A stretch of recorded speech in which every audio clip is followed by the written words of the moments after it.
अस्सलाम वालेकुम नाज़रीन, मैं हूं आपका होस्ट फ़ाहद हमदानी। देखें, कल हमने एक व्लॉग रिकॉर्ड किया था बड़ा एक्सक्लूसिवली।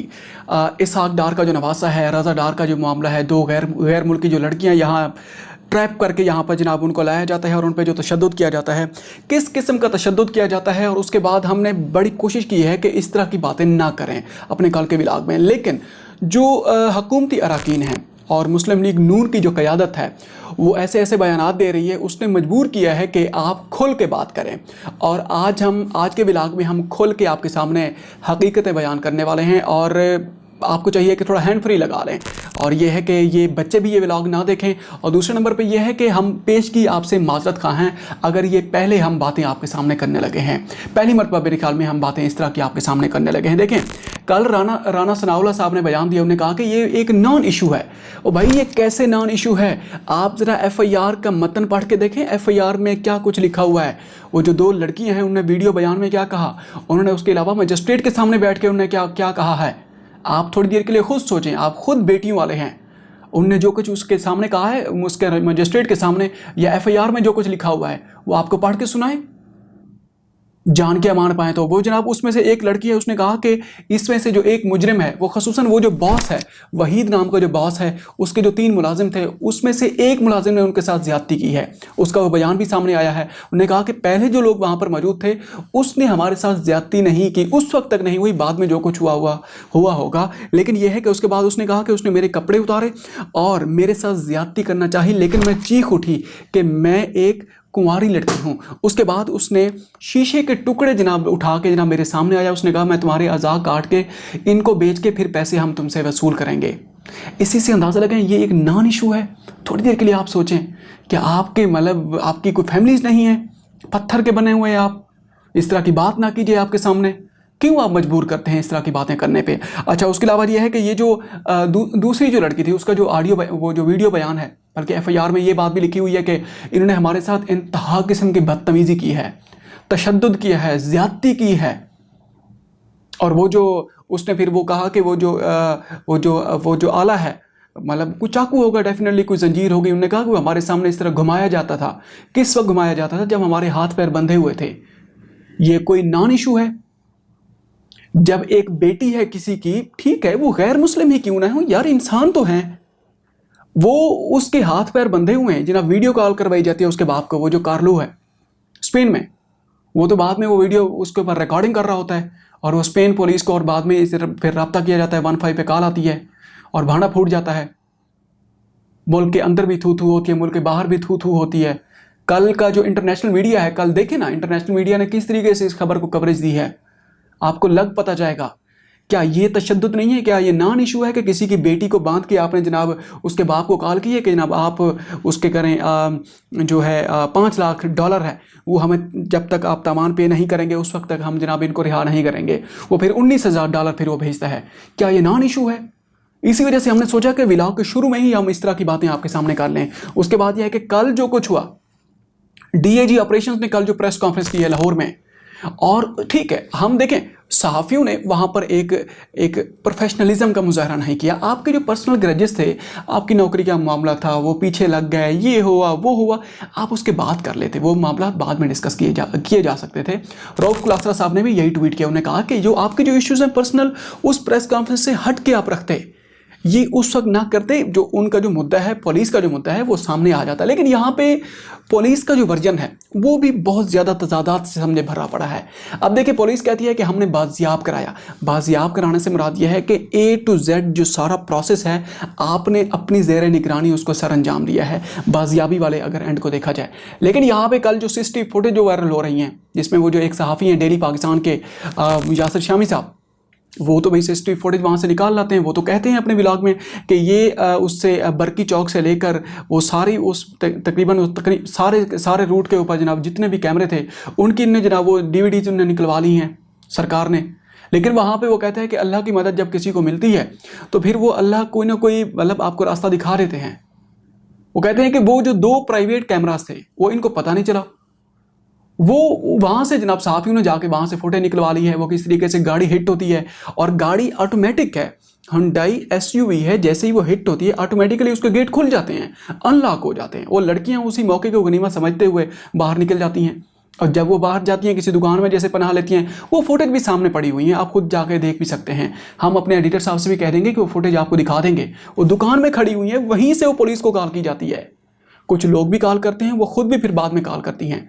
बाद में खुद कॉल इस वजह से नहीं करती, किसी और के नंबर से वो कॉल की जाती है, क्योंकि उनके मोबाइल तो उनके पास होते नहीं हैं। आप इसी से अंदाज़ा लगाएं। अच्छा, पुलिस फिर ये भी कहती है कि जनाब ये जो वो है जो मेडिकल का वो जो उनको मजबूर किया गया है, और उसके अलावा ये है कि 164 का बयान रिकॉर्ड करवाने के लिए वो उसको हमने भेजा है, एसएचओ को जो भेजा है, मजिस्ट्रेट वाला मामला है। खैर उस पर पुलिस ने माफ़ी मांग ली है। अब ये जो यासिर शामी जो जर्नलिस्ट हैं, ये जो सबूत सामने लेकर आए, बेसिकली ये जो वीडियो है इसी ने ही पूरे के पूरे केस का पांसा पलट के रख दिया है। पुलिस का केस इंतहाई कमज़ोर हो चुका है, पुलिस के एंड का। और बाद में वो जो डीआईजी ऑपरेशंस हैं वो ये भी कहते हैं कि वो पुलिस की बड़ी तारीफ़ें की हैं, और उसने वो जो 2 गैर मुल्की लड़कियां हैं, उन्होंने जनाब एयरपोर्ट पे उन्हें ज़िद की कि उन्होंने कहा कि हमें पाकिस्तान का झंडा चाहिए। हमने रात की तारीकी में जनाब पता नहीं कहाँ से पाकिस्तान का झंडा मंगवाया, और फिर झंडा वो साथ लेकर गई होंगी।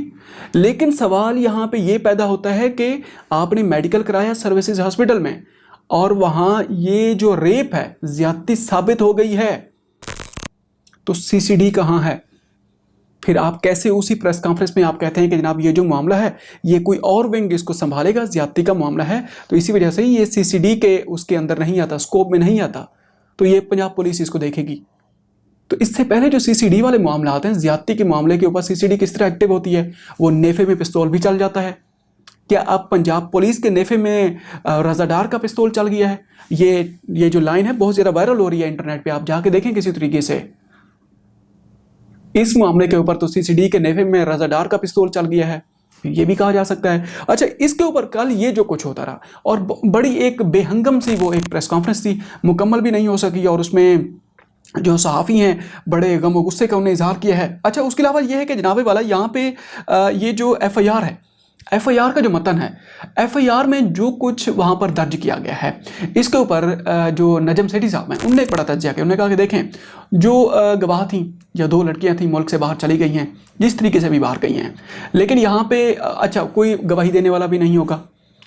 अब उन्हें कहा कि ये जो मुलज़िमान है अदालत में पेश हो गए, ज़मानतें हो जाएंगी, 3-4 दिन के बाद सारा का सारा केस ठप हो जाएगा। लेकिन ये जो ज़्यादती वाला मामला है, अच्छा इसके ऊपर एक और अहम तरीन डेवलपमेंट ये भी सामने आई है कि वो जो 3 लड़के हैं, एक का नाम रिजवान है, एक का नाम नवाज़ है और एक हसन है, वो जो बॉस वहीद नामी बॉस के साथ जो आए थे उसके 3 मुलाजिम, उनकी फैमिलीज़ के भी राब्ते सहाफ़ियों के साथ हो रहे हैं कि वो कहते हैं कि हमें सीसीडी से हमारे बच्चों को बचाया जाए।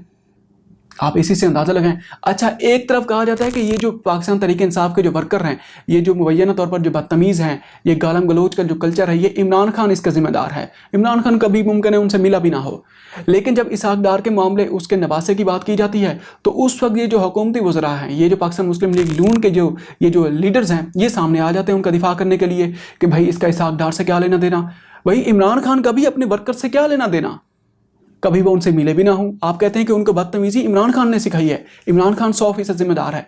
इस मामले के ऊपर आप जाके जनाब अपने आप को जनाब साइडलाइन कर लेते हैं। पता नहीं कैसे बयान दिए जाते हैं। वो कहते हैं ना कि अल्लाह की लाठी बेआवाज है, फिर जब वो ऊपर से जब बुलावा आता है फिर इस तरीके से आप फंसते चले जाते हैं। इस तरह फिर मामला फिर सामने आते हैं। मरियम नवाज साहिबा ने भी डेफिनेटली सीसीडी वाले मामले के ऊपर तो बातें तो होंगी, इसमें कोई शक नहीं है, बातें होंगी। और एफआईआर जिस तरीके से काटी गई है, और उसके बाद यह है कि एफआईआर को सामने अगर रखा जाए तो ये जो ज़्यादती वाला मामला है इसका देखते हैं कि केस क्या रुख इसका पकड़ता है। अच्छा, उसके अलावा यह है कि आज़ाद कश्मीर के मामला की बात कर लें। आज़ाद कश्मीर में हालात हाथों से निकलते जा रहे हैं। अब इसी से अंदाज़ा लगें, कल दयार गैर में विलायत में भी बरतानिया में कल बहुत बड़ा मुजाहरा किया गया है मैसेज के सामने, और ये कहा जा रहा है कि बरतानिया की तारीख में अगर 2-3 बड़े मुजाहरे हुए हैं उसमें से एक ये भी मुजाहरा है। डेफिनेटली पाकिस्तान मुखालिफ वहाँ पर बातें की गई हैं, पाकिस्तान मुखालिफ मतलब ये है कि कश्मीर के हक़ में लोगों ने बातें की हैं, तो वो पाकिस्तान का इमेज ख़राब नहीं हो रहा? उसको बिगाड़ने वाला वो जो मुमताज़ राठौर हैं प्राइम मिनिस्टर AJK, उसके अलावा जो बिलावल भुट्टो हैं, उनने भी तो प्राइम मिनिस्टर आपस में बैठ के उन्होंने शहबाज शरीफ से कहा था कि रेंजर जो आपने भेजी हुई है इसको वापस बुलाया जाए। अंदाज़ा लगाएं कि ये मामलात किस तरह मिस हैंडल हो रहे हैं। हकीकी मानों में जो हमारी जो पॉलिसीज़ होनी चाहिए, जो गवर्नेंस के मामलात हैं, उनकी हकीकत ये है, हम जनाब इनको कवर करने में तुले हुए हैं। बाद में कहते हैं कि जनाब ये सहाफ़ी बरादरी है ये बदतमीज़ी करती है, और कल जिस तरीके से DIG ऑपरेशंस के सामने जो हाल हवाल सारी दुनिया ने देखा है उसके ऊपर भी जो हिना परवेज़ भट्ट साहब हैं उनने भी ट्वीट किया है। और खैर इसके ऊपर तो जितना बात कीजिए उतना ही कम है। उसके अलावा ये है कि द्रेक के मकाम पे और रावलाकोट में दोबारा वो जो एक ऑपरेशन हुआ है तकरीबन 2 दिन पहले, उसकी वीडियोस भी सोशल मीडिया पे बहुत ज़्यादा सर्कुलेट हो रही हैं। और वो सबूत लेकर, अगर वो थोड़ी देर के लिए आप सोचें, अगर वही सबूत लेकर, डेफिनेटली मोबाइल कैमरे के अंदर तो सारा कुछ रिकॉर्डेड है, अगर वो किसी एक अदालत में चले जाते हैं, इंटरनेशनल क्रिमिनल कोर्ट में चले जाते हैं कोई, तो कौन इसका जिम्मेदार होगा? IG आज़ाद कश्मीर होंगे? कौन होंगे? वज़ीर दाखिला साहब होंगे? कौन होंगे? आप होंगे या हम होंगे? तो इसी से अंदाज़ा लगाएं किस तरीके से मामलात मिस हैंडल हो रहे हैं, ख़ुसूसन आज़ाद कश्मीर में। और मुख्तलिफ जगहों पे जो धरने हैं वो शिद्दत इख्तियार करते जा रहे हैं। रावलाकोट में दरेक के मकाम पे जो धरना है वो उसकी तादाद दिन ब दिन बढ़ती जा रही है। अब तो बच्चे ख़वातीन भी सामने आ चुकी हैं। मुख्तलिफ जो जेहलम वैली है, उसके अलावा भीमबर है, उसके अलावा अब वो है ढुडियाल है, हर जगह पे जनाब धरने हो रहे हैं, एहतजाज हो रहे हैं। किस तरह उसको मिस हैंडल किया जा रहा है, इसके ऊपर भी मज़ीद जो डेवलपमेंट्स आएंगी, ये डेवलपमेंट्स भी एजाज़ सैयद साहब जो हैं सीनियर सहाफ़ी हैं, उनके ट्वीट से हमने ली हैं, वो भी इसी तरीके से ही कवरेज दे रहे हैं कश्मीर के मामले के ऊपर। खैर इसके ऊपर जो मज़ीद डेवलपमेंट्स आएंगी आपके सामने रखेंगे। अब तक के लिए इतना ही, अपना ख्याल रखिएगा और हो सके तो हमारे चैनल का भी ख्याल रखिएगा। अगर आपने अभी तक इसको सब्सक्राइब नहीं किया तो काइंडली इसको सब्सक्राइब कर लें। अस्सलाम वालेकुम।